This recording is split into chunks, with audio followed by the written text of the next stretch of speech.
Assalamualaikum warahmatullahi wabarakatuh.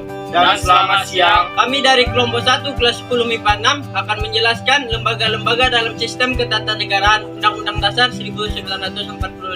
Dengan saya Muhammad Bintang Adila Dan saya Nicholas Pascalino. Saya Melanie Graciela Kursia. Saya Regina Wulandari. Saya Vicky Fernandes. akan menjelaskan tentang lembaga-lembaga ketatanegaraan Undang-Undang Dasar 1945. Oke, baiklah, saya akan menjelaskan pengertian dan wewenang dari Komisi Pemilihan Umum atau KPU. KPU adalah lembaga negara yang menyelenggarakan pemilihan umum. Tugas dan wewenang: yang pertama adalah merencanakan dan mempersiapkan pelaksanaan pemilihan umum. Yang kedua adalah memimpin tahapan kegiatan pemilihan umum. Yang ketiga adalah mengumpulkan dan mensistematikan bahan-bahan dan data hasil pemilihan umum. Baiklah, saya akan menjelaskan apa itu BPK, perwakilan BPK provinsi, serta hubungan BPK dengan Bank Sentral. Yang pertama, BPK. BPK adalah badan yang bertugas memeriksa pengelolaan keuangan negara. Adapun tugas dan wewenang dari BPK yaitu yang pertama, menentukan metode dan waktu pemeriksaan. Yang kedua, memberikan pendapat terkait kerugian negara. Yang ketiga, memeriksa pengelolaan keuangan negara yang dilakukan oleh pemerintahan pusat. Hubungan BPK dengan perwakilan BPK provinsi adalah dalam hal pemeriksaan keuangan negara, kendala dalam hal bekerja sama, serta solusi atas kendala tersebut.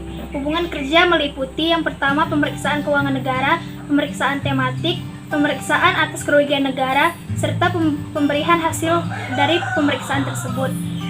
Hubungan BPK dengan Bank Sentral adalah melakukan pemeriksaan pengelolaan keuangan negara tahunan kepada BPK. Sekian, terima kasih. Oke, baiklah, saya akan menjelaskan pengertian tugas dan wewenang dari Presiden. Presiden Indonesia adalah kepala negara sekaligus kepala pemerintahan negara Indonesia.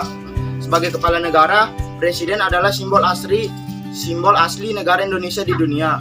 Tugas dan wewenang: yang pertama adalah memberikan gerasi dan rehabilitasi dengan memperhatikan pertimbangan Mahkamah Agung. Yang kedua, mengesahkan rancangan undang-undang yang telah disetujui bersama. Yang ketiga, membuat undang-undang bersama DPR. Akan menjelaskan pengertian tugas dan wewenang dari DPR dan DPR. Satu, DPR. DPR adalah Dewan Perwakilan Rakyat yang merupakan salah satu lembaga legislatif yang anggotanya merupakan perwakilan dari rakyat yang dipilih dari anggota partai politik melalui pemilu. Tugas dan wewenang DPR: satu, menyusun program legislasi nasional atau prolegnas. Yang kedua, membahas dan menyusun rancangan undang-undang. Yang ketiga, menetapkan undang-undang bersama Presiden.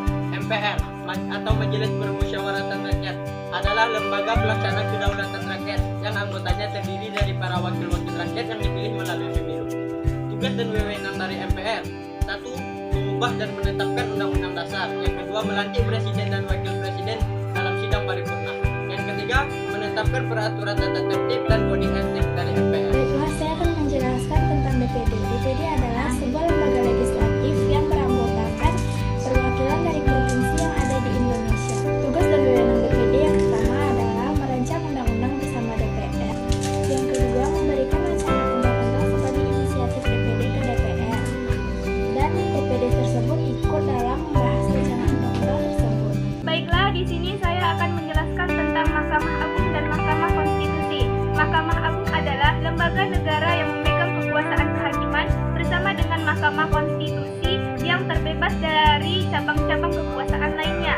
Tugas dan wewenang Mahkamah Agung adalah yang pertama yaitu mengadili pada tingkat kasasi, yang kedua mengajukan 3 orang hakim konstitusi, yang ketiga menguji peraturan perundang-undangan terhadap undang-undang, yang keempat memberikan pertimbangan kepada Presiden tentang hal permohonan gerasi dan rehabilitasi. Yang kedua yaitu Mahkamah Konstitusi. Mahkamah Konstitusi adalah salah satu lembaga negara yang memegang kekuasaan kehakiman yang merdeka untuk menyelenggarakan pengadilan guna menegakkan hukum dan keadilan. Tugas dan wewenang MK adalah: 1. Menguji undang-undang terhadap UUD Republik Indonesia tahun 1945. Yang kedua, mengadili sengketa kewenangan lembaga negara yang kewenangannya diatur oleh UUD Republik Indonesia tahun 1945. Yang ketiga, politik. Yang keempat, memutuskan perselisihan tentang hasil pemilihan umum. Mahkamah Agung dan Mahkamah Konstitusi juga meliputi lembaga peradilan umum, peradilan agama, peradilan militer, serta lingkungan peradilan hukum.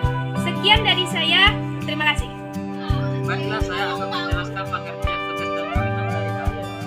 KY adalah lembaga yang berwenang mengusulkan pengangkatan hakim agung dan mempunyai wewenang lain dalam rangka menjaga dan menegakkan kehormatan, martabat, serta perilaku hakim. Tugas dan wewenang KY: 1. Menjaga dan menegakkan kehormatan, martabat, serta perilaku hakim. 2. Menetapkan kode etik atau pedoman perilaku hakim bersama dengan MA. 3. Mengusulkan pengangkatan hakim agung bersama kepada DPR untuk mendapat persetujuan. Demikianlah presentasi dari kami. Kami minta maaf jika ada kesalahan. Sekian, wassalamualaikum warahmatullahi wabarakatuh. Dan selamat siang.